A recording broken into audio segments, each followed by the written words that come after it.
जोधपुर के पास एक छोटा सा गांव था। गांव में जमुना अपने सास ससुर और पति के साथ रहा करती थी। जमुना का एक छोटा देवर भी था। जमुना की सास बहुत ही कंजूस थी। एक दिन शाम के वक्त, अरे सासू माँ, ये कई करो, पाव भर सब्जी लाया हो, पूरे घर के वास्ते खाना बनाना है, काम किया चाले। जमुना की सास कहती है, अरे बिंदड़ी, घनी महंगाई हो रखी है, जितनी सब्जी रखी है उसमें ही काम चला ले। तो देवर बोल पड़ता है, कोई ना भाभी सा, मैं थारे लिए सब्जी लेकर आता हूँ। अरे काय करे छोरा, पैसा खर्च करने की कोई जरूरत ना है। इसी तरह से जमुना की सास हर बात में कंजूसी किया करती थी। एक दिन जमुना ने देखा कि उसकी सास की चप्पलें काफी घिस चुकी हैं और ये देखकर जमुना ने उन चप्पलों को घर के बाहर फेंक दिया। अरे बिंदड़ी, हमारी चप्पल ना मिल रही, थारे को पता है कि कठे है। सासू माँ, वो चप्पल तो मन ने घर से बाहर फेंक दी, बहुत घिस गई थी ना। अरे थारी भली होवे, मारी चप्पल क्यों फेंक दी, मैं अभी उठा कर लाती। अरे माँ, क्यों जिद करे है, मैं थारे को नई चप्पल दिला कर लाऊंगा। अरे रहने दे, तू भी बिंदड़ी की जबान बोलने लगा है। नहीं चाहिए चप्पल मने, मारी पुरानी चप्पल घनी पसंद है। अरे माँ, भाई ठीक तो कह रहा है, छोड़ ना पुरानी चप्पलों का चक्कर, चल मैं थारे को नई चप्पल दिला के लाता हूँ। लेकिन जमुना की सास किसी की बात नहीं सुनती और घर के बाहर से किसी तरह चप्पलों को उठाकर वापस ले आती है और फिर से उन्हीं को पहनने लगती है। फिर एक दिन सुबह के वक्त जमुना मंदिर गई और जब वहां से लौट कर आई तो जोर जोर से चिल्लाने लगी, अरे कहीं बताओ, मंदिर में किसी ने हमारी चप्पल चोरी कर ली। अरे माँ, अच्छा ही हुआ ना, थारी चप्पल कोई चोर चुरा के ले गया। अब तू तो छोड़ने वाली थी ना, वैसे भी पुरानी चप्पलें थी। अरे तू चुप कर छोरा, महंगाई के जमाने में पुरानी चप्पल कर रहा है। मैं कैसे भी करके चोर को ढूंढ कर हमारी चप्पल वापस लाऊंगी। लेकिन माता जी, तब तक आप क्या नंगे पांव फिरोगी पूरे गांव में? अरे बिंदड़ी, थारी नजर लगी है हमारे चप्पलों को, तू ही कह रही थी ना, फेंक दो, देख अब चोर चोरी करके ले गया। उस दिन के बाद जमुना की सास नंगे पांव ही गांव में घूम घूम कर अपनी चप्पलें ढूंढने लगी और कुछ ही दिनों के बाद जमुना की सास को अपनी टूटी चप्पल एक गरीब औरत के पैरों में नजर आई। पकड़ लिया, अरे पकड़ लिया, तूने हमारी चप्पल चुराई ना, अब मैं थारे को छोड़ूंगी नहीं।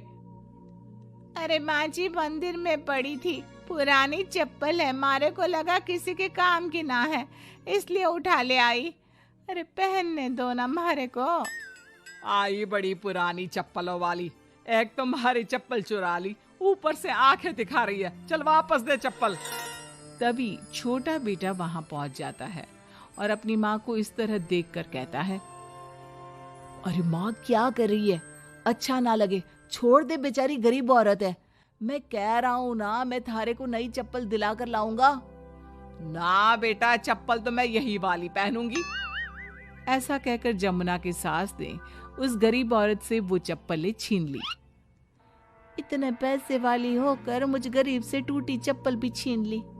अरे भगवान भला करे थारा। जमुना की सास की जिद के आगे किसी की एक ना चली और उसने फिर से वही पुरानी चप्पल पहनना शुरू कर दिया। एक दिन जमुना का पति बिना अपनी माँ को बताए उनके लिए सुंदर जूतियां लेकर आ गया और उसने वही जूतियां लाकर अपनी पत्नी जमुना को दिखाई। देख जमुना, माँ के वास्ते कितनी सुंदर जूतियां लाया हूँ, माँ देखेंगी तो खुश हो जाएंगी। आप तो जूतियां ले आए हो, लेकिन सासू माँ ये जूतियां पहनेंगी ना, वो तो अपनी पुरानी चप्पल ही पहनने वाली है। अरे जमुना, एक बार चलकर माँ को देते हैं ना ये जूतियां, क्या पता पहनने को राजी हो जावे।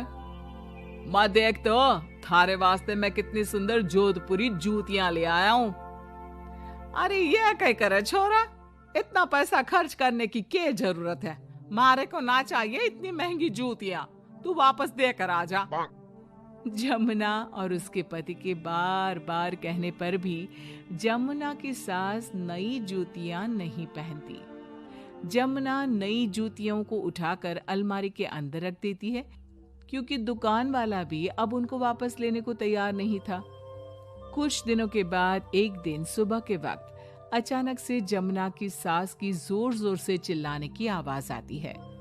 आवाज सुनकर जमुना, उसका पति और देवर तीनों दौड़कर घर के आंगन की तरफ आते हैं और वहां पर देखते हैं कि जमुना की सास आंगन में जमीन पर गिरी हुई पड़ी थी। अरे माँ, ये क्या हो गया? अरे मैं तो आंगन में गिर गई। अरे सासू माँ, आप गिर गई कैसे? चोट तो ना लगी ना थाने? अरे बिंदड़ी, कहीं बताओ, पैर में बहुत जोर का दर्द हो रहा है। अरे सासू माँ, थारे पैर में तो सूजन आ गई, लगता है जोर की मोच लगी है। माँ, ये सब थारी जिद की वजह से हुआ है। सारे घर वाले थारे से कह के थक गए कि पुरानी चप्पल छोड़ दे। भाई तो थारे लिए नई जूतियां भी ले आया, फिर भी तू ना मानी।